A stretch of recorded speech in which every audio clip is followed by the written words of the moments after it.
મિત્રો ગર્વ છે ગુજરાતી છુમાં આજે આપણે આવ્યા છીએ એક ઓપન ઝૂમાં જે આવેલું છે અમદાવાદમાં.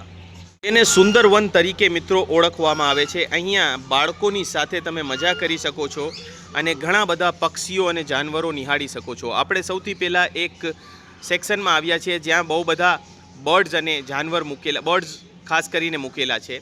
એ ઓપન આઇવિયરી છે. એ સેક્શનમાં આવ્યા છીએ. પાર્કિંગનો કોઈ પણ ચાર્જ નથી. મોટેરાવની 50 રૂપિયા અને નાનાની 40 રૂપિયા ટિકિટ છે. પણ અહીંયા 15-20 દિવસમાં એટલે કે મે મહિનાથી જેવું વેકેશન ચાલુ થશે એટલે ફીસના ભાવ વધીને મોટેરાવની 70 રૂપિયા અને નાના બાળકોની 50 રૂપિયા ટિકિટ થઈ જવાની છે, કેમ કે આ લોકો અપગ્રેડ કરી રહ્યા છે. તો ચાલો મિત્રો આપણે આફ્રિકન ગ્રે જોઈએ. મિત્રો આ આફ્રિકન ગ્રે અહીંયા મૂકેલા છે. આફ્રિકન ગ્રે પણ જે છે એ હેન્ડટેમ છે, એટલે તમે એને ટચ પણ કરી શકો છો. તો ખૂબ સરસ મજાનું અહીંયા વાતાવરણ છે બાળકો માટે. તો જરૂરથી ચોક્કસથી લઈને આવો બાળકોને. મિત્રો આ જાવા છે. જાવા જે સુમેત્રા અને ઇન્ડોનેશિયા, શ્રીલંકામાં જોવા મળે છે. આ જાવા સ્પેરો ત્યાંની સ્પેરો છે. આ ઇન્ડિયાની નથી, આ વિદેશી સ્પેરો છે. વ્હાઇટ કલરમાં બી છે અને ગ્રે કલરમાં પણ અહીંયા જોવા મળી રહી છે તમને. અહીંયા કનૂર પણ મૂકેલા છે સરસ મજાના. આ પણ મને હેન્ડટેમ જ લાગે છે. તમે જુઓ તો સરસ મજાના અહીંયા કનૂર મૂકેલા છે. આ ગ્રીન ચીક કન્યુર આ અમેરિકાની સ્પીસીસ છે મિત્રો. અત્યારે તમે ઓસ્ટ્રેલિયાના ડાયમંડ ડવ જોઈ રહ્યા છો. જે ભારતમાં જે રીતના ડવ જોવા મળે છે એ રીતના ડવ અહીંયા તમને જોવા મળી રહ્યા છે, જેને ડાયમંડ ડવ કહેવાય છે. હોલા, આપણે હોલા કહીએ છીએ એમને, બરોબર. આ ઓસ્ટ્રેલિયાના હોલા છે. માટે મિત્રો દરેક કેજ પાસે જે છે માહિતી લખેલી છે કે ક્યાંનું પક્ષી છે, શું નામ છે. આ કિંગ ગૂઝ મેં તમને કીધું, જેને વ્હાઇટ ગીઝ લખેલું છે, જે બહાર ફરી રહી છે, એક નોર્થ અમેરિકાની બતકની પ્રજાતિ છે. એટલે તમે કહી શકો છો કે હંસની પ્રજાતિ છે. અહીંયા બહુ બધા સરસ મજાના મિત્રો તમને ઇન્ડિયન ફેન્ટેલ પિજિયન જોવા મળી રહ્યા છે.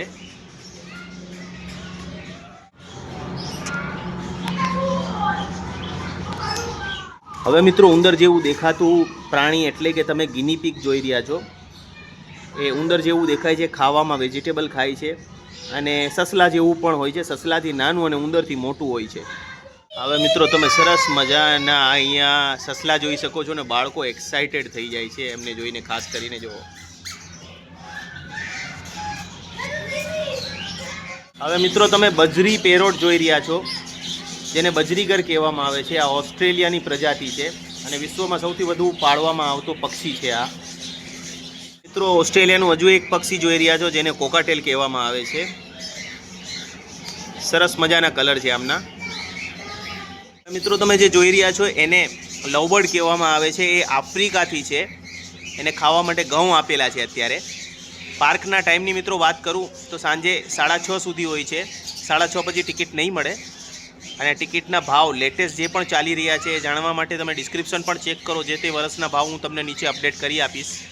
અને ઘણી વખત આપણે અહીંયા આવેલા છીએ. બાળકો સાથે બહુ મજા આવે છે અહીંયા આવવાની. તો મિત્રો કેટલી મજા આવે છે બાળકોને અહીંયા. સરસ મજાની મજા આવે છે, એટલે જરૂરથી લઈ આવો. અત્યારે અહીંયા હું તમને હવે રેબિટ બતાવીશ. રેબિટના નાના બાળકો પણ અહીંયા જોવા મળે છે તમને.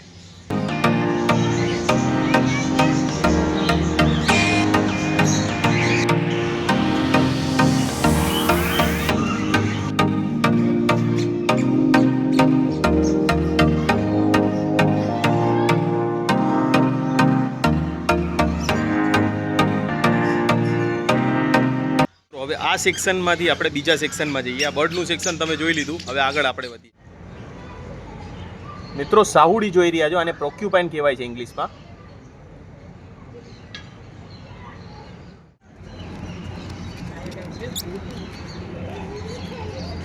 હવે મિત્રો આપણે એક્ઝોટિક બર્ડ આઇવિયરીમાં અહીંયા આવી ગયા છીએ, જ્યાં એક્ઝોટિક બર્ડ મૂકેલા છે. ખૂબ જ સરસ મજાનું મોટું ડોમ બનાવેલું છે. જોઈએ કે એની અંદર કયા કયા બર્ડ છે. લગભગ આપણે જે આગળ બર્ડ જોઈએ એમાંથી જ ઘણી પ્રજાતિના બર્ડ અહીંયા પણ તમને જોવા મળશે. આગળ મિત્રો આપણે જે કનૂર પ્રજાતિ જોઈને, કનૂર પ્રજાતિ અહીંયા છે, બરોબર. આગળ આપણે જાવા જોઈ, જાવા પણ અહીંયા છે. લવબર્ડ પણ અહીંયા છે મિત્રો. બધા જોડે મૂકેલા છે. અહીંયા થોડા સરસ મજાના કોકાટેલ ઓસ્ટ્રેલિયાના મૂકેલા છે, તમે જુઓ. જે પેલું ફેઝન્ટ જોવો છો એને ફેઝન્ટ કહેવાય છે. મુરઘા જેવું દેખાય છે. એ મેલ છે. બહુ જ ખૂબસૂરત દેખાય છે. આવશે પાછું આ બાજુ આવશે, તમે જુઓ એને.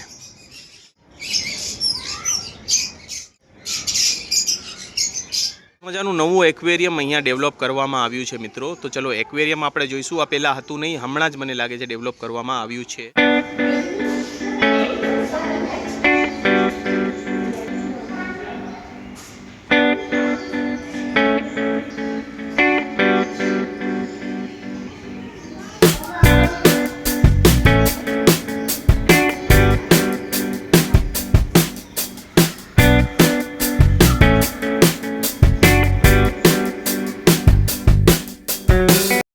અહીંયા મિત્રો સૂરજમુખી કાચબા મૂકેલા છે, જે ભારતના જ હોય છે, અને લોકો ઘરમાં પાળવાની ભૂલ કરી બેસે છે, એટલે ફોરેસ્ટ ડિપાર્ટમેન્ટ તમને પકડી શકે છે જો આવા કાચબા તમારા ઘરે રાખશો તમે તો.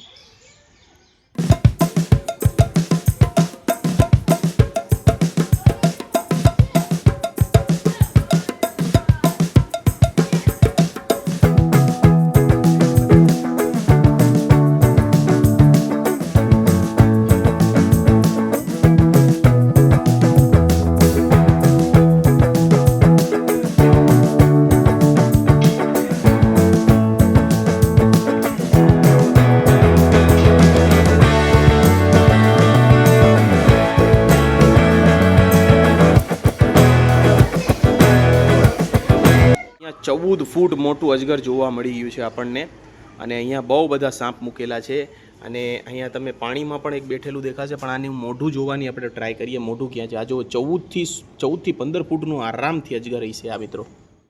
બાળકોના રમવા માટે મિત્રો અહીંયા રમતગમતના સાધનો છે. અમુક સાધનો થોડા તૂટી ગયા છે, અને એડવેન્ચર એક્ટિવિટી પણ અહીંયા મૂકેલી છે.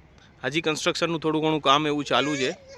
મિત્રો તમે સુંદરવન એટલે કોન્ક્રીટના જંગલની અંદર, જેમ તમે બિલ્ડિંગો જોઈ શકો તો ચારો તરફ એને કોન્ક્રીટનું જંગલ છે, ને વચ્ચે નાનું સેટેલાઇટ અને જોધપુર પાસે આવેલું એક નાનું એવું જંગલ તમે કહી શકો છો, જ્યાં તમને મજા આવી જશે અને કુદરતના ખોળામાં તમે જઈ શકશો. આ જો કોન્ક્રીટની જંગલની વચ્ચે એક કુદરતી નાનું જંગલ. આમ તો જંગલો રહેવા દીધા નથી આપણે, હવે આપણે આપણા જંગલો બચાવવા પડશે, કેમ કે કોઈ પણ ઔદ્યોગિક કામના લીધે આપણે જંગલોને જો નષ્ટ કરીશું તો એ વન્ય પ્રાણી જીવન પણ જોડે જોડે નષ્ટ થતું જાય છે. તો અહીંયા એક નાનકડું તળાવ બનાવેલું છે. તમે તળાવ જુઓ, આર્ટિફિશિયલ તળાવ છે, પ્લાસ્ટિકથી પન્નીઓ બાંધેલી છે, ને એમાં પાણી બંધેલું છે, એટલે કે માછલીનું ઉત્પાદન કદાચ અહીંયા કરવામાં આવતું હશે. ચાલો મિત્રો, 6:45 વાગી રહ્યા છે, ને આ પાર્ક બંધ થવાનો ટાઈમ 7 વાગ્યાનો છે ઉનાળામાં, અને શિયાળામાં 6:30 વાગે આ પાર્ક બંધ થશે. જ્યારે તમે એન્ટ્રી કરશો ત્યારે પણ મિત્રો બાળકો માટે એક્ટિવિટી એરિયા બનાવેલું છે, ઝૂલા મૂકેલા છે, લપસણી મૂકેલી છે, અને અંદર તો આપણે જોયું કે ત્યાં પણ એક્ટિવિટી કરવા માટે મૂકેલું છે, એટલે 2 બાળકો માટેના ગાર્ડન મૂકેલા છે. એક તળાવનું રિનોવેશનનું કામ પણ અત્યારે ચાલુ છે. તો આજના વિડીયોમાં આટલું જ મિત્રો. ફરી મળીએ એક બીજા વિડીયોમાં.